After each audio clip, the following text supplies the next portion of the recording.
Good morning dear students आज की class में हम डिस्कस करेंगे इम्पॉर्टेंट नेशनल लीडर्स के बारे में। इम्पॉर्टेंट नेशनल लीडर्स में जैसे कि महात्मा गांधी जी, गोपाल कृष्ण गोखले, ठीक है, रविंद्रनाथ टैगोर, इन सब के बारे में हम डिस्कस करेंगे आगे।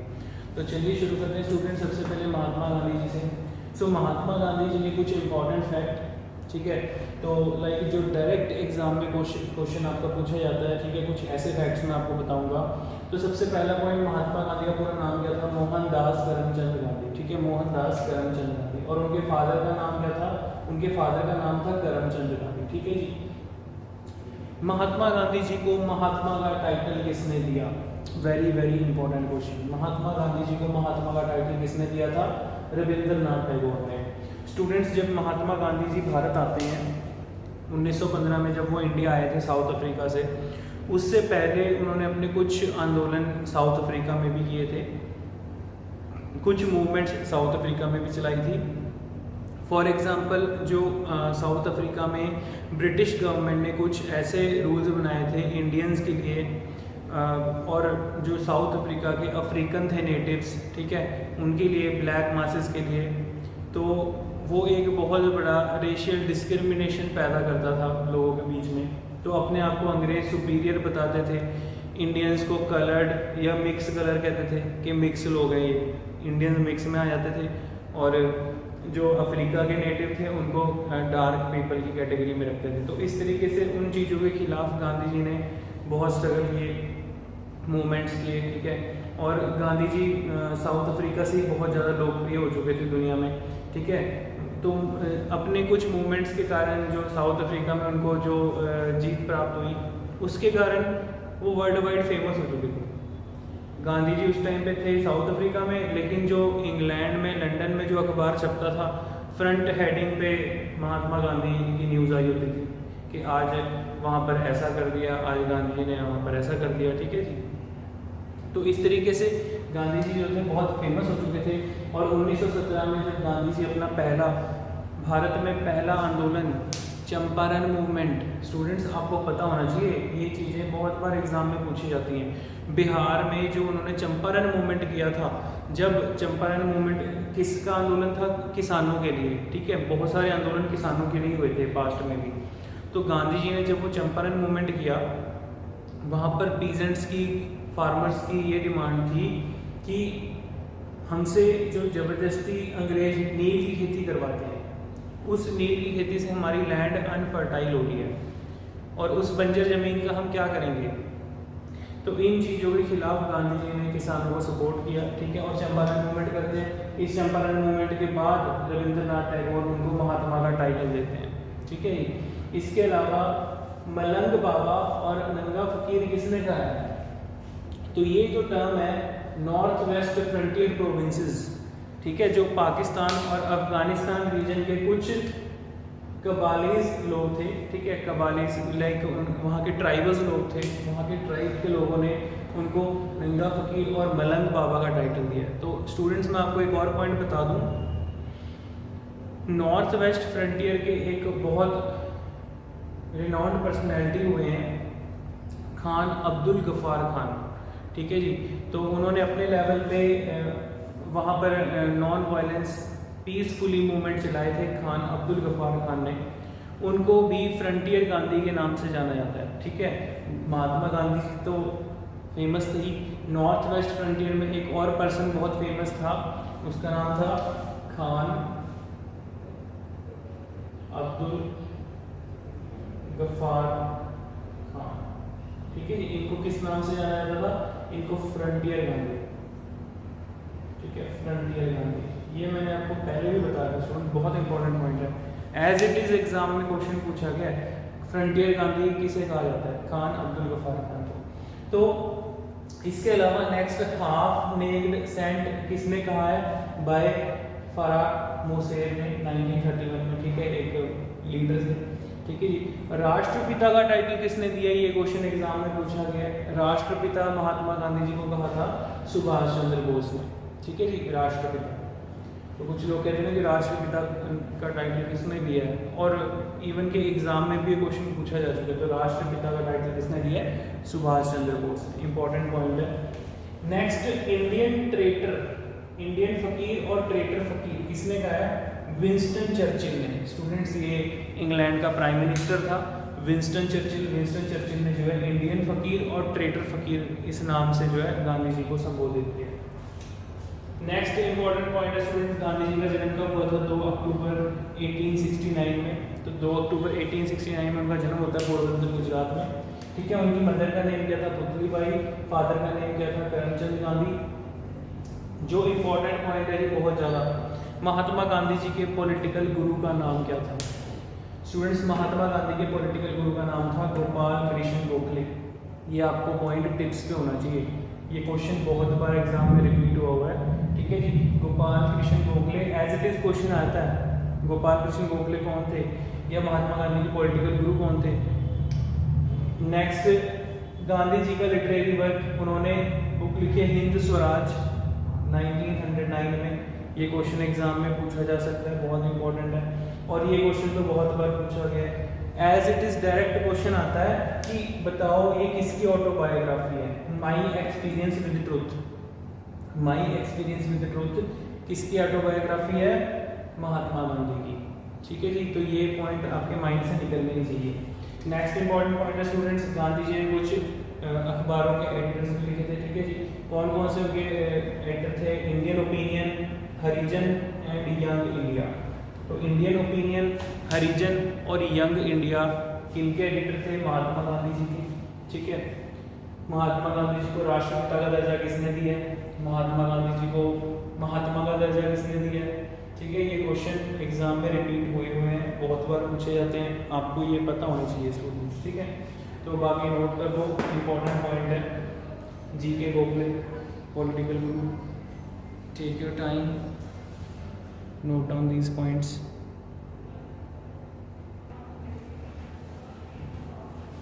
हाँ जी स्टूडेंट्स, आगे देखते हैं। नेक्स्ट देखिए, आगे है चक्रवर्ती राजा गोपालाचारी।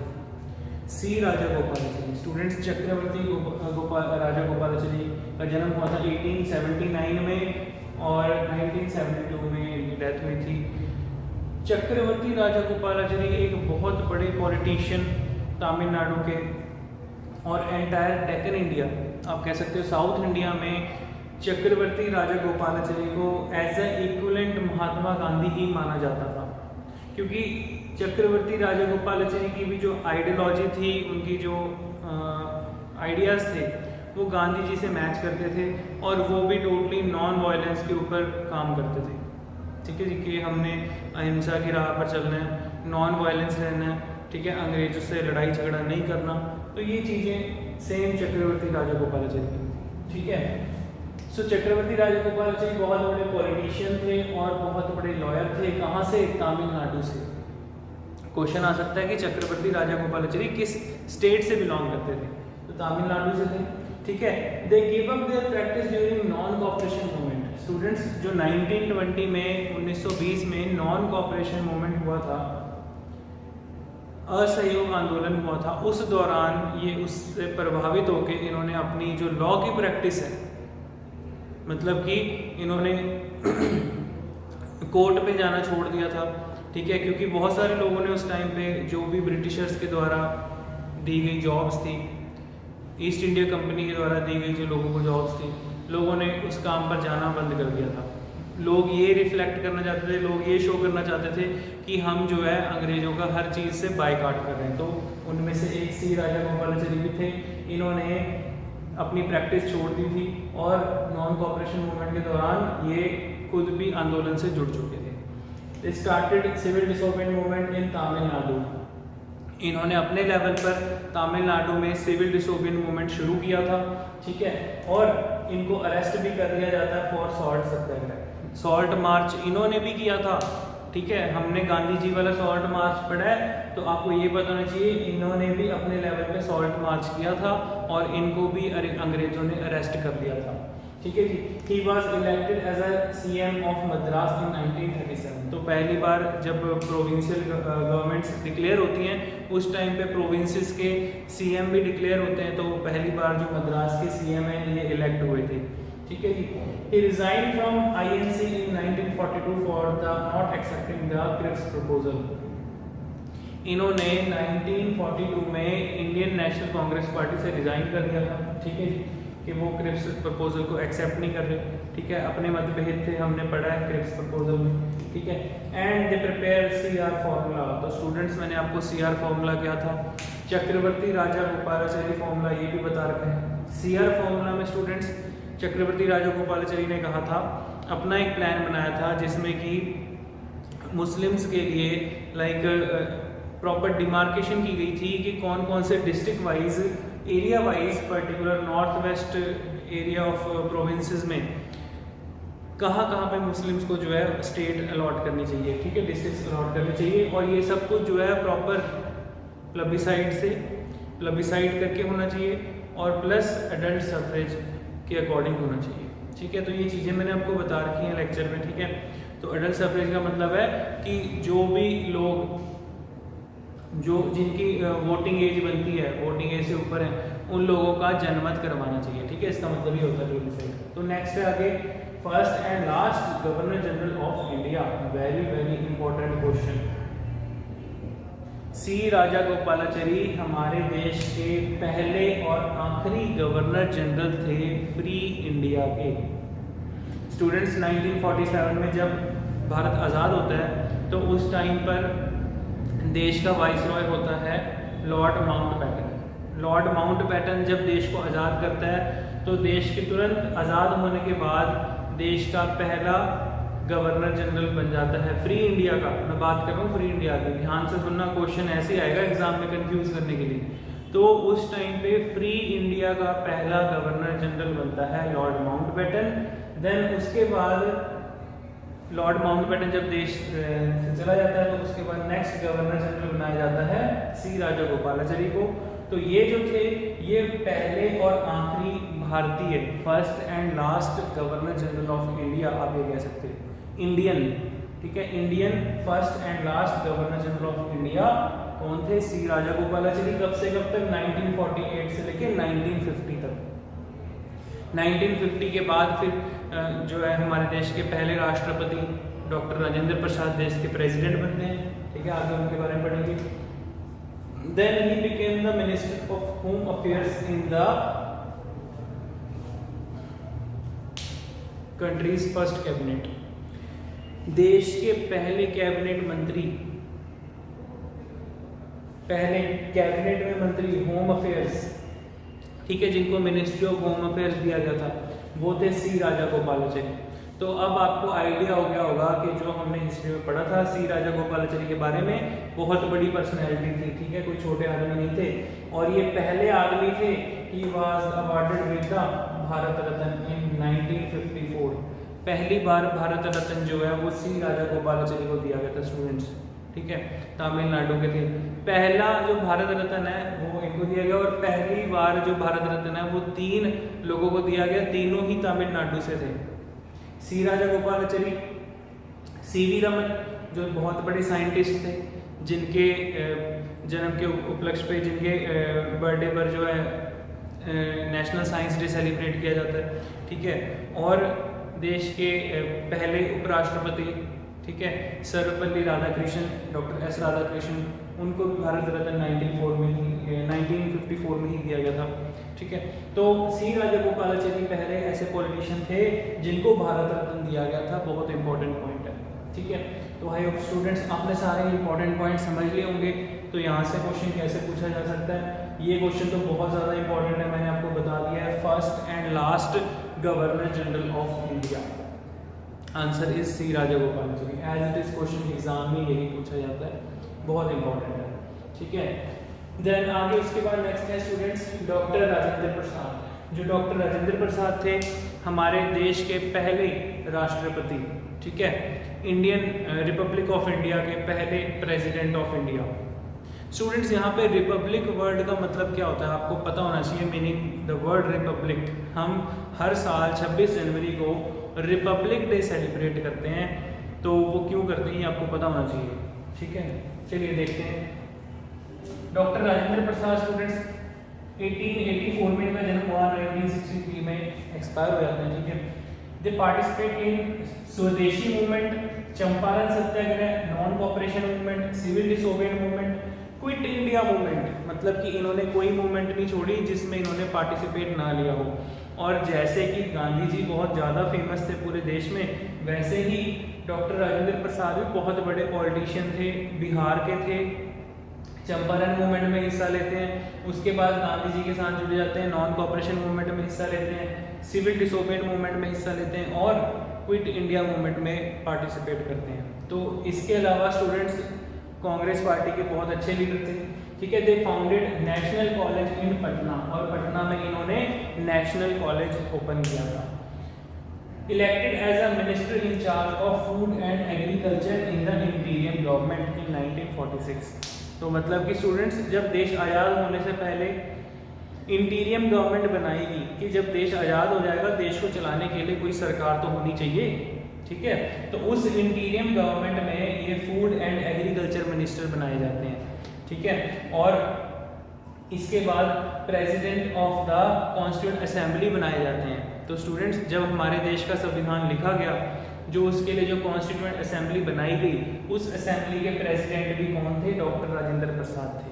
ये क्वेश्चन एग्जाम में आया हुआ है, आपको पता होना चाहिए, ठीक है। तो बहुत इंपॉर्टेंट पॉइंट है, president of constituent assembly doctor Rajendra Prasad, very very important. Next important point students, first president of Republic India. अभी मैंने आपको बताया हमारे देश के पहले राष्ट्रपति थे, और पहले ऐसे राष्ट्रपति थे जो लगातार 2 बार इलेक्ट हुए थे as a president of India. तो एग्जाम में ये क्वेश्चन बहुत बार पूछा जाता है कि कौन से राष्ट्रपति हैं देश के जो लगातार 2 बार प्रेसिडेंट इलेक्ट हुए हैं, लगातार 2 बार देश के राष्ट्रपति बने हैं। तो वो है आंसर डॉक्टर राजेंद्र प्रसाद, ठीक है जी। देन दे एडिटेड देश हिंदी वीकली, मतलब कि इनका एक साप्ताहिक अखबार था, साप्ताहिक अखबार छपता था देश नाम से, ठीक है जी। उसके एडिटर थे। ऑनर्ड विद भारत रत्न, और इनको भी भारत रत्न दिया गया था बाद में, ठीक है जी। तो बहुत इंपॉर्टेंट पॉइंट है स्टूडेंट्स। तो मेरा सवाल यह था कि रिपब्लिक कंट्री का मतलब क्या होता है? जब देश आज़ाद हुआ, हमने अपने देश का संविधान लागू किया, तो कॉन्स्टिट्यूशन लागू होने के बाद हमारे देश में, देश आज़ाद होने के बाद हमारे देश में जो भी प्रिंसली स्टेट के रूलर थे, ठीक है, उन सब की आप ये कह सकते हो सब जगह पे गवर्नमेंट ऑफ इंडिया का रूल होगा, प्रिंसली स्टेट के रूलर्स का रूल खत्म हो जाएगा। हमारे देश में किसी को भी राजा महाराजा ये टाइटल नहीं रहेगा, ठीक है। आज की डेट में जैसे आप देखते हो कि कोई भी पर्सन देश में राजा महाराजा नहीं है, ठीक है। प्रॉपर राजा कौन है? सिटीजन ऑफ द इंडिया, ठीक है, सिटीजन ऑफ द कंट्री। वही लोग राजा हैं जो लोग अपने रिप्रेजेंटेटिव्स को इलेक्ट करते हैं, ठीक है। तो हम लोग अपने नेताओं को चुनते हैं, अपने रिप्रेजेंटेटिव्स को इलेक्ट करते हैं, जो कि जिनको हम टाइम देते हैं अगले 5 साल तक गवर्नमेंट चलाएंगे, ठीक है। तो स्टूडेंट्स रिपब्लिक कंट्री का मतलब होता है एक गणतंत्र राज, जहाँ पर एक्चुअल मीनिंग क्या है रिपब्लिक कंट्री का? एक गणतंत्र राज जहाँ पर किसी भी राजा रानी का रूल नहीं है, जहाँ का जो हेड ऑफ द स्टेट है वो लोगों के द्वारा इलेक्ट हुआ है, ठीक है। उसको वहाँ के लोगों ने चुना है, लोगों ने इलेक्ट किया है अपने देश की गवर्नमेंट चलाने के लिए, ठीक है। तो स्टूडेंट्स आई होप आपको ये इंपॉर्टेंट पॉइंट समझ में आ गए होंगे। तो ये सारे इंपॉर्टेंट पॉइंट है, एक बार आप देखिए, ठीक है। बहुत इंपॉर्टेंट पॉइंट है, first and last governor general of India. बार बार मैं इसका आपको, ठीक है, एम्फसाइज कर रहा हूँ फोकस देने की। तो कोई भी आपको डाउट लग रहा हो देखिए, take your time, note down these points. हाँ जी स्टूडेंट्स, आगे देखते हैं। नेक्स्ट है जवाहरलाल नेहरू। जवाहरलाल नेहरू हमारे देश के पहले प्रधानमंत्री, ठीक है। जवाहरलाल नेहरू का जन्म हुआ था 1889 में और डेथ हो गई थी 1964 में। Jawaharlal Nehru was become the general secretary of Indian national Congress. Students, Jawaharlal Nehru ने बेसिकली अपनी जो बैरिस्टर की पढ़ाई है वो इंग्लैंड से ही की थी।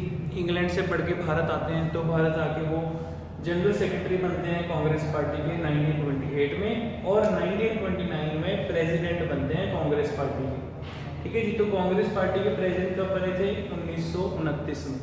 देन जब कांग्रेस पार्टी के प्रेसिडेंट बनते हैं तो लाहौर सेशन जब होता है कांग्रेस पार्टी का, उस टाइम पे इंडिपेंडेंस रेजोल्यूशन पास करते हैं अंडर हिज प्रेसिडेंटशिप, उनकी प्रेसिडेंटशिप के अंडर लाहौर सेशन के दौरान इंडियन इंडिपेंडेंस रेजोल्यूशन पास किया गया था, जिसमें कि कांग्रेस पार्टी ने हर साल ये डिसाइड किया कि हम हर साल 26 जनवरी के दिन अपना आज़ादी दिवस इंडिपेंडेंस डे सेलिब्रेट करेंगे। लेकिन हमको अंग्रेज़ों के अकॉर्डिंग आज़ादी मिली, अपने अकॉर्डिंग तो आज़ादी मिली नहीं। फिर हमने 26 जनवरी को डिसाइड किया एज अ रिपब्लिक डे, ठीक है। 1950 से फिर हम रिपब्लिक डे सेलिब्रेट करते हैं।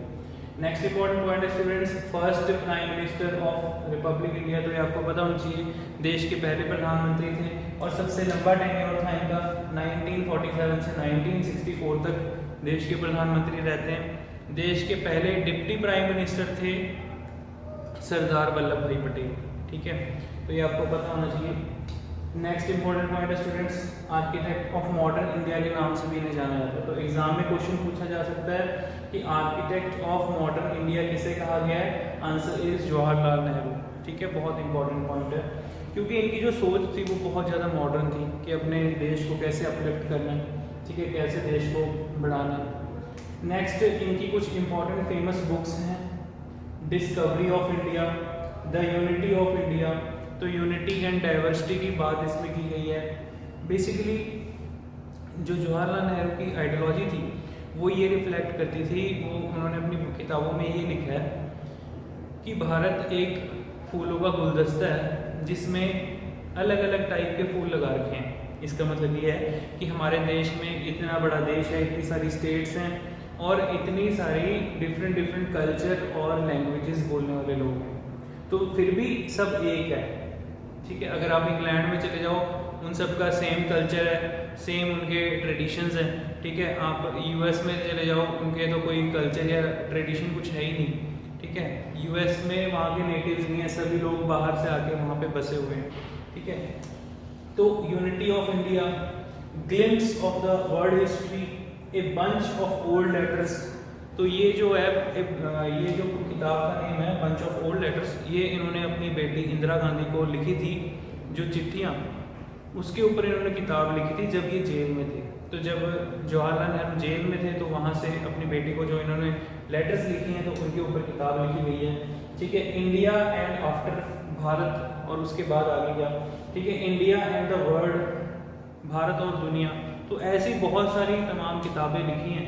डिस्कवरी ऑफ इंडिया इनमें से एक बहुत बड़ी फेमस बुक है इनकी, और यूनिटी ऑफ इंडिया भी बहुत इंपॉर्टेंट बुक है एग्जाम पर्सपेक्टिव से, ठीक है, एग्जाम में क्वेश्चन पूछा जा सकता है। और स्टूडेंट्स, जो जवाहरलाल नेहरू की जो अपनी जीवनी थी, अपनी जीवन की गाथा, ठीक है जी, इस biography was entitled as autobiography. इनकी जो बायोग्राफी का नेम है, इनकी जो जीवनी जो इनकी इन्होंने लाइफ के ऊपर लिखी है, उस बुक का नेम ही ऑटोबायोग्राफी है, ठीक है। तो स्टूडेंट्स ये इंपॉर्टेंट पॉइंट है, हमने सारे डिस्कस किए, आपको ये क्लियर हो गया होगा। नेक्स्ट आगे है students doctor B R Ambedkar. Doctor B R Ambedkar का जन्म होता है 1891 में और ये एक्सपायर हो गए थे 1956 में, ठीक है। तो जो डॉक्टर बी आर अम्बेडकर थे, he was a great leader of depressed class. तो ये doctor B R Ambedkar, Bhimrao Ambedkar खुद एक डिप्रेस सेक्शन से आते थे, ठीक है, और बहुत बड़े लीडर थे डिप्रेस क्लास की। इन्होंने अपनी कुछ ऐसी ऑर्गेनाइजेशन भी बनाई, they founded depressed class institutes in 1924 and Samaj Sangh इन 1927। तो इन्होंने इम्पॉर्टेंट, आप कह सकते हो कि अपनी सोसाइटी के लोगों को अपलिफ्ट करने के लिए ये कुछ ऐसी फाउंडेशंस करते हैं ऑर्गेनाइजेशंस की, ठीक है। और सबसे इम्पॉर्टेंट पॉइंट, इन्होंने पूना पैक्ट साइन किया था गांधी जी के साथ 1932 में। तो स्टूडेंट्स, पूना पैक्ट क्या था? पुणे की येरवड़ा जेल में जब गांधी जी जेल में थे अनशन पे, तो इंग्लैंड का प्राइम मिनिस्टर रैमसे मैकडोनल्ड जो है कम्युनल अवार्ड डिक्लेयर करता है और उसमें कहता है कि जो डिप्रेस सेक्शन के लोग हैं वो अपने लिए सेपरेट इलेक्टोरेट, सेपरेट लीडर और अपने लिए सेपरेट इवन इलेक्शंस और अपने नेताओं की डिमांड कर सकते हैं। तो गांधी जी को ये डर था कि हो सकता है कि कल को ये लोग इकट्ठे होकर एकजुट होकर सेपरेट नेशन की डिमांड ना कर दें, ठीक है। तो इस तरीके से देश के टुकड़े हो जाएंगे, भारत के टुकड़े हो जाएंगे।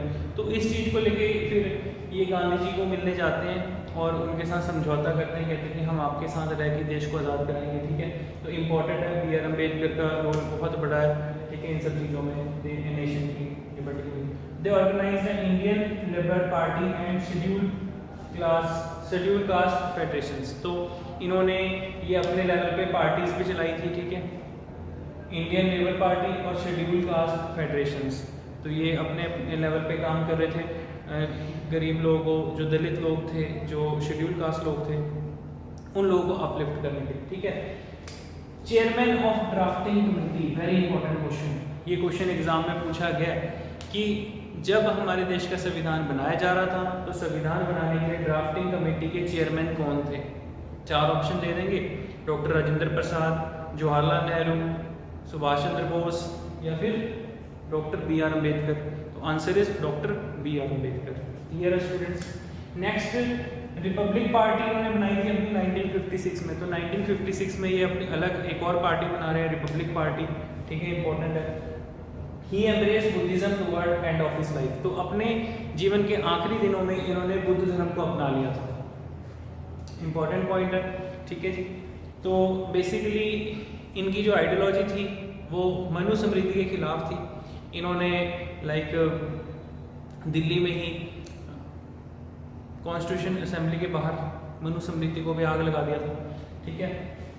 मनुस्मृति के पेजेस को जला देते हैं और कहते हैं कि हम इसको कंडेम्ड करते हैं, इस सोसाइटी में ऐसे कुछ बैड रिचुअल जो नहीं होनी चाहिए, ठीक है, उसके खिलाफ ये थे। और डिप्रेस सेक्शन को अपलिफ्ट करने के लिए इनका बहुत बड़ा योगदान था, ठीक है, तो आपको पता होना चाहिए। और जो स्टूडेंट्स, जो राउंड टेबल मीटिंग्स हुई थी इंग्लैंड में, फर्स्ट, सेकंड एंड थर्ड, जो कि फेल हो जाती हैं, उन तीनों राउंड टेबल कॉन्फ्रेंस मीटिंग में इन्होंने पार्टिसिपेट किया था, ठीक है।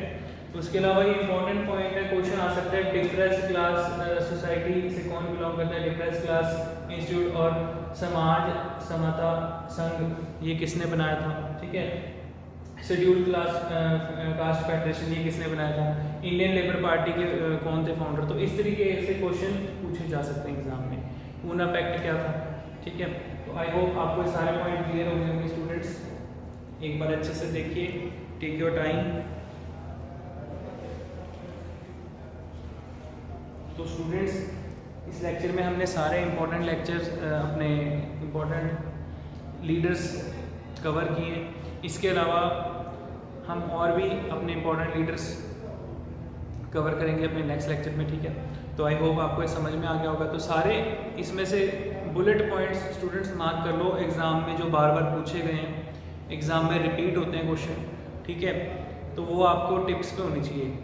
देखो, एग्ज़ाम में आता हुआ क्वेश्चन गलत नहीं होना चाहिए। अगर आता हुआ क्वेश्चन गलत हो रहा है तो मीन्स हम पिछड़ रहे हैं, ठीक है। तो ये चीज़ें आप इतनी अपने टिप्स पे कर लो, वीडियो बार बार देखो, चीज़ों को समझो, ठीक है। हर एक चीज़ अच्छे से एक्सप्लेन कर रखी है, तो कुछ भी क्रैम करने की जरूरत नहीं है, हिस्ट्री में कुछ भी रट्टा मारने की जरूरत नहीं है आपको, ठीक है। तो स्टूडेंट्स, आप इस वीडियो को बार बार देखो, इसकी PDF फाइल मैं आपको प्रोवाइड कर दूँगा, ठीक है। So now we wind up our session.